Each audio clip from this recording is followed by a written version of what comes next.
Hi there, folks. Welcome to Spectrum Pulse. We talk about music, movies, art, and culture. And today we're going to be taking a look at the new Rhapsody of Fire album, Dark Wings of Steel. Now, let's first talk about the link between fantasy and heavy metal. Now, these two genres within art have often had a pretty stable connection that's persisted for decades. Both were unfairly branded as outsider or low art genres for a long time by the mainstream. Both had been persecuted by some alarmists trying to link them to allegations of Satanism or paganism. And both occasionally have towed the line between the epic and the epically ridiculous. It's also my connection to how I jumped into heavy metal during my teenage years, pretty much bypassing new metal and the rest of angry white boy music in order to settle in with power metal and symphonic metal acts like Blind Guardian and Nightwish. And really fantastical subject matter is often a really great fit for power metal and symphonic metal. These songs are looking to tell epic tales on the fringes of imagination with grand scope and power, often calling to mind titanic battles and grand feats of heroism. And what better way to tell such stories than with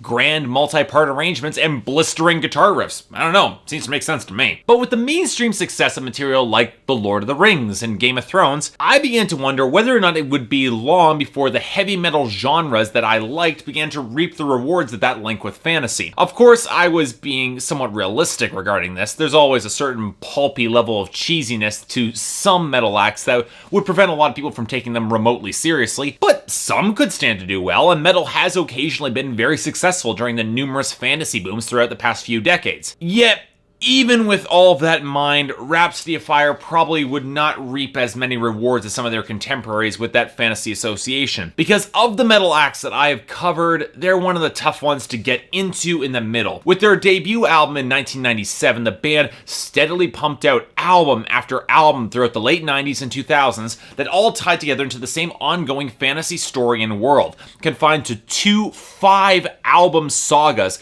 with a pretty dense mythology by the end. Now, that end, incidentally, occurred in 2011, where the band decided to amicably split into 2 distinctive bands, one with the same title, and the other one called Luca Turilli's Rhapsody of Fire, with the eponymous name coming from the guitarist and primary songwriter of that band. Now, they released an album titled Ascending into Infinity in 2012, which I liked. It was pretty solid. But today we're going to be taking a look at the original Rhapsody of Fire and their new album, Dark Wings of Steel, who've decided to dispense with the ongoing mythos and try something new, with all the lyrics written by lead singer Fabio Leone, along with a new guitarist and bassist. If anything, it feels like I'm approaching an entirely new incarnation of Rhapsody of Fire, which could be a good thing for new fans trying to get into the band. And really, a fresh start might just be what this band needs, so I checked out Dark Wings of Steel. How'd it turn out?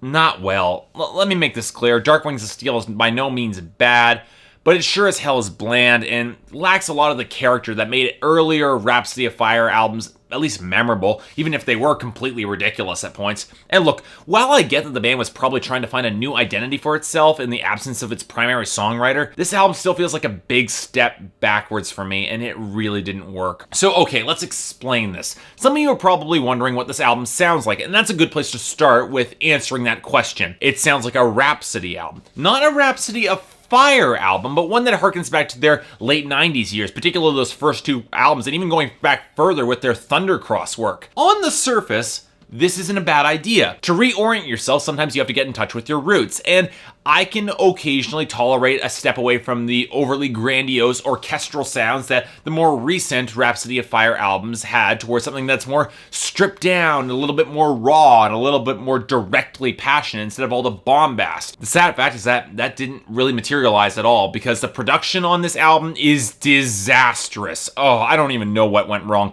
If I'm gonna lay anything at the feet of this band for why this album does not work at all for me, it's the production and elements of the instrumentation, because barely any of it works. Now look, I'm not the biggest fan of Fabio Leone's vocals, but it'd be nice if they were well situated within the mix instead of shoved midway toward the back and actually quieter than the choral arrangements, often being drowned out by them. And on the topic of those, none of them have any significant swell, mostly due to a serious lack of baritone power of any sort, and there's no consistent overdubbing of Leone.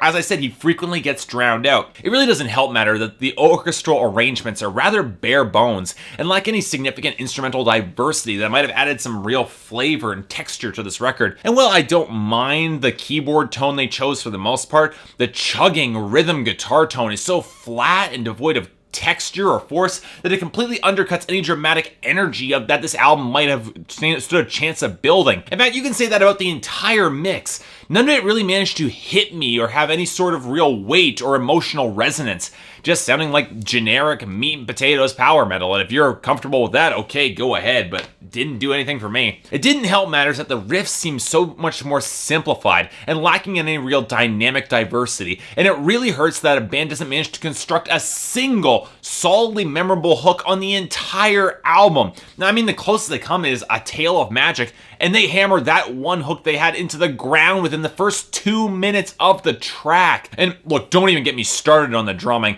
At best, it's passable and not all that special, while at worst, it's barely even there in the mix, or just triggered all to hell, and that's not something I ever enjoy, particularly when it's as obvious and obtrusive as it is. The one big saving grace for the instrumentation and the production on this album, well, that's the guitar solos, because at least they have a little bit of texture, and because Roby DiMichele is at least a good guitarist. I wouldn't say they're anything close to great. I've heard better stuff from Deep Purple and Dream Theater and the Flower Kings this year, but they at least lend the tracks some distinctive character. Now, most of this could have been tolerated if the songwriting or the lyrics were anything close to good or memorable. But here's where we run into the second major problem with this album, and one of the reasons it just doesn't work for me. None of the lyrics stood out to me or really captured my interest at all. Now, this is partially a problem with Leone's delivery. I'll admit he's never going to be my favorite power metal singer, but the larger issue is that the lyrics lack a coherent purpose or theme. To be blunt, they just sound like generic fantasy-inspired power metal lyrics with no connective tissue or much of a narrative through line, and frankly, none of them are well written enough to really stand out. Now, this isn't normally a big problem.